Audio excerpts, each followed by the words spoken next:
Hur får man till en perfekt entrecote? Jag ska visa dig ett av mina favoritsätt.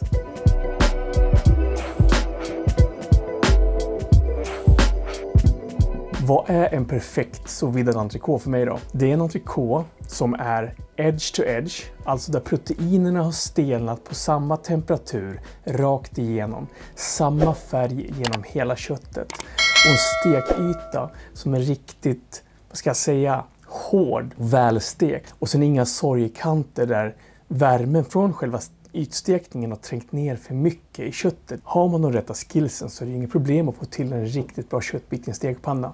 Men jag vill visa ett sätt som till och med en nybörjare kan briljera med. Häng på! Jag börjar hela processen med en riktigt kall köttbit, och då menar jag riktigt kall. Jag har haft den här i frysen en stund. Varför stoppar jag den i frysen då? Jo, jag vill att det kalla köttet ska förhindra värmen från ytstekningen att tränga ner för djupt i köttet när jag skapar den här pre-maillarden, den här förytan som jag kommer skapa med både en brännare och en stekpanna eller ett stekbord eller liknande. Vad vinner man på att göra en sån här förstekning då? Jo, i och med att vi sätter igång den kemiska processen med att bygga upp en maillard som det heter redan före badet, så kommer vi kunna avsluta processen mycket snabbare genom att den är redan påbörjad. Dessutom så bildas det massor med smakämnen när vi bygger upp en maillard. Och i och med att vi börjar bygga upp den så kommer de här smakämnena också följa med i själva tillagningen under sous vide-processen. Och en bonus när man gör en sån här pre-maillard, det är att man avdödar eventuella patogena mikroorganismer som skulle kunna finnas på ytan, så att inte de går med i badet när vi sous vidar köttbiten. Jag börjar med att pensla in köttet i lite värmetåligt fett. Spelar egentligen ingen roll vad det är för någonting så länge att det tål lite värme. Nu börjar det ryka rätt duktigt här, så att nu är det väl dags att ge yta. Jag steker ungefär 20-30 sekunder, men jag hjälper till med en brännare.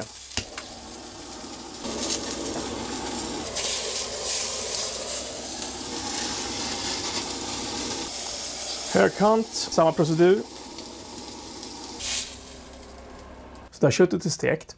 Och jag brukar inte skära i köttet redan nu innan det är tillagat, men jag vill ändå visa vad den här första ytstekningen har gjort med köttet. Som ni ser så har det en ganska fin yta redan nu, och det är då jag menar att man har påbörjat den här processen. Så där, nu kan vi se hur lite som själva stekningen har gått ner i köttet. Vi kan verkligen se hur stekytan har byggt upp, men temperaturen fortfarande liksom har hållit sig på kanten, uppe på köttet om man säger så. Nu kommer jag krydda köttet med vitlökspulver.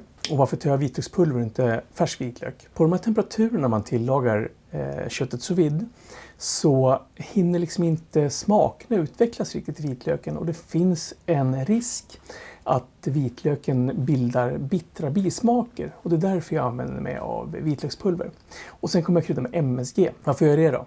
Jo, för att det är gott. Så där, nu är det dags för badet. När det gäller entrecote så kommer jag lägga mig på 56, och det är bara för att jag vill ha någon form av smälteffekt på det fettet som ändå finns i köttet. Skulle jag ta någonting annat, till exempel en oxfilé, då lägger jag mig gärna på 52, eller en biff, ja det brukar landa någonstans på 54. Så man får hitta sin egen nivå. Men just entrecote, för att den har lite mer fett, då lägger jag mig på 56 för att få en smälteffekt på fettet. Så där då, nu är det dags för att den ska gå ner i badet.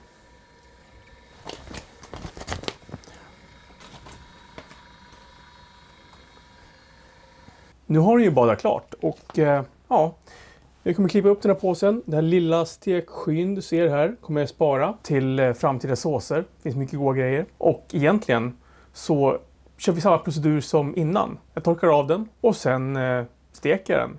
Och som ni kan se, stekytan är fortfarande jättefin fast den har legat i badet.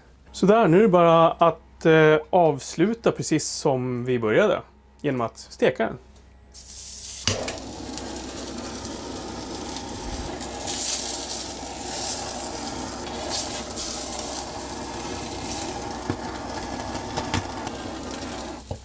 Och sådär. 20 sekunder på varje sida ungefär. Så har fått en riktigt bra crust. Så vad tycker ni om crusten jag byggde upp på 20 sekunder på varje sida ungefär? Jag låter den vila lite grann bara. Egentligen inte någonting jag behöver, för den har fått vila i badet ganska länge. Sådär då, då är det dags att skära upp den.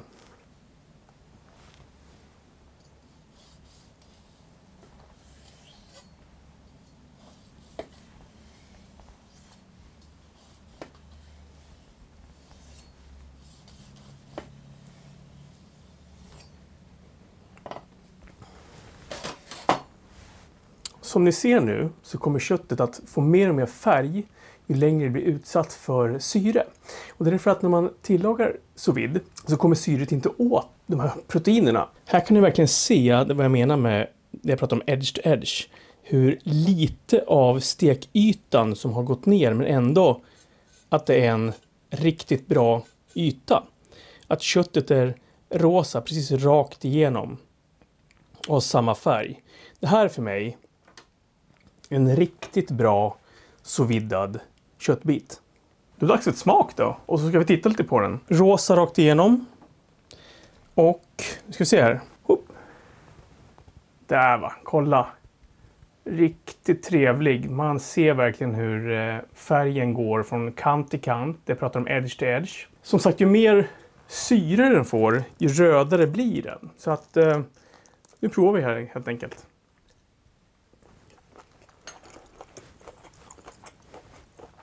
Ja, men vad ska jag säga? Det smakar kött, det smakar gott kött. Jag har fått en perfekt stekgrad, en riktigt bra yta. Det går ju inte att misslyckas om man gör så här. Har en sous vide, testa det knepet med pre-sear. Och servera gärna en sån här köttbit med en god tomatsallad och varför inte en snabb bea som jag också har en film på. Hörrni, tack för att ni kollade och ge mig gärna en tumme upp på det här klippet om du gillar det. Och berätta i kommentarerna hur du brukar få till ditt perfekta kött. Så ses nästa gång. Ha det bra, tja!